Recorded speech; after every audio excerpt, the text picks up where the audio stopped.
What's up, YouTube? This is Too Raw for TV.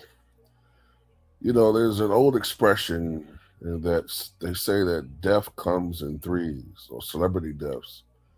But I don't know what the hell this is.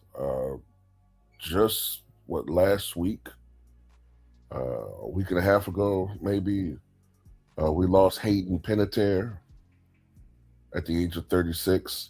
Just a few days ago, we lost actor Michael Wright at age 70.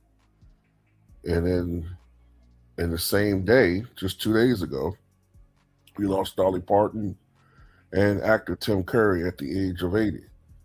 So now news comes that Samuel Monroe Jr., who may not be a household name as far as name recognition, but the face, those of us who grew up watching cinema in the 90s, we remember the face. Samuel Monroe Jr. lost a long, and I mean long, battle with acute meningitis. Actor Samuel Monroe Jr., known for roles in Menace Society and The Players Club, dies at age 52. Monroe Jr. had been hospitalized due to meningitis, MRSA, and pneumonia since April. Samuel Monroe Jr., an actor known for roles in several black cinema classics such as Tales from the Hood, Menace to Society, and The Players Club, has died. His mother confirmed on social media he was 52.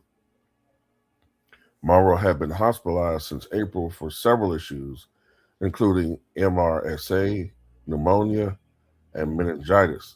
He was placed on dialysis to assist with regulating his kidney function.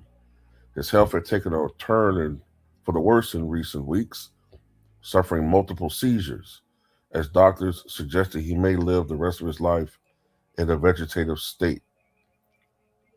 His mother, Joyce Patton, wrote on Facebook, quote, "I want to thank all of my Facebook family and friends, new and old, for praying for Samuel Monroe Jr., my son, but today God called him home.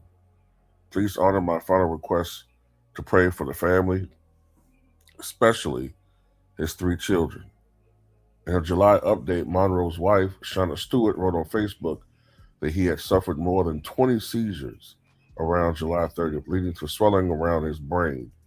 He'd undergone 3 brain surgeries, according to Stewart, and asked for continued thoughts and prayers for her husband. Beginning with his film debut in 1993's Menace to Society, Monroe steadily maintained work due to his looks and charisma. He frequently popped up in movies that played on LA culture, including 1995's Tales from the Hood. Motherfucker bullshit! Yeah, I remember that movie, man, with him, Guy Torrey, and I forgot the guy's name, but he was in a notorious prison movie where there was a grape scene that I want to say his surname was Bonds or Bond. But anyway, this ain't no funeral home. I gotta go. Time for that. Stop. He was in 1996, Set It Off, and a spoof of the hood classic genre 1996's Don't Be a Menace to South Central while drinking your juice in the hood. I remember him. He was flattened down like a pancake. Lolly, lolly, lolly. He also starred as Junior, Ronnie's brother, in the 1997 film The Players Club. I hate him in that role. I absolutely despise him in that role. I really, I understand the cinema is film, but I cannot stand to watch that scene. I can't watch it. Because the reason why I can't stand to watch that scene, it's not just because of what occurred in that scene. It was the sheer brutality of it. And you know, you didn't want that to happen to her because She really didn't even belong in that particular life. But I don't want to dwell on that. It was a scene, and actors sometimes have to play despicable parts. But Monroe's health complications became a major concern earlier this year, leading to fans and family asking for prayers for improvement. A GoFundMe was created for the actor in April by his stepdaughter, who asked donors to recognize that even though her father's health might improve, he would have likely required around the clock care. Monroe is survived by his wife, his mother, and three children. I remember reading a couple of months ago when it was known that he wasn't doing well, that his condition, meningitis, acute meningitis, had been misdiagnosed by several doctors, even though he was complaining about ongoing and worsening symptoms. And it's always important to remember that, especially for those of anybody, any American citizen deserves good, adequate health care, but especially if you pay for health insurance. If you pay for health insurance, and this, I don't want to call it a wretched country, but in this sometimes trifling ass country, right? Don't listen to a doctor if you know your body and you know something's wrong. If you know something's wrong, don't listen to these damn doctors who think especially when it comes to us, you know what I'm saying? They oftentimes think that they don't really, a lot of times doctors don't really care about their patients like that. Some of these doctors, they don't care.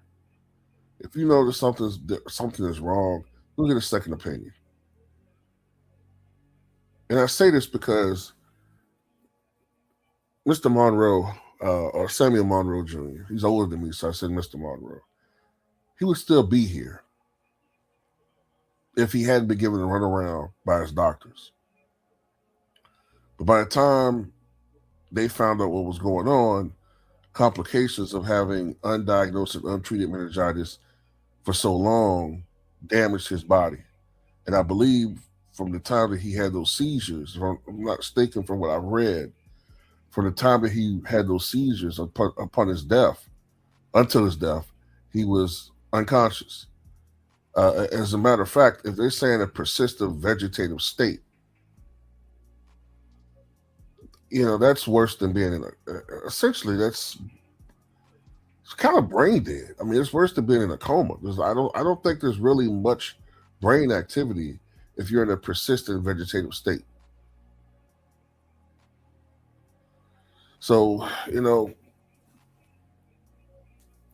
kind of felt like this was coming. If you've been like reading on his condition for, over the last several months and weeks. But rest in peace to an actor who uh, definitely had some of the most memorable roles in black cinema over the past 30 years. May he rest in peace.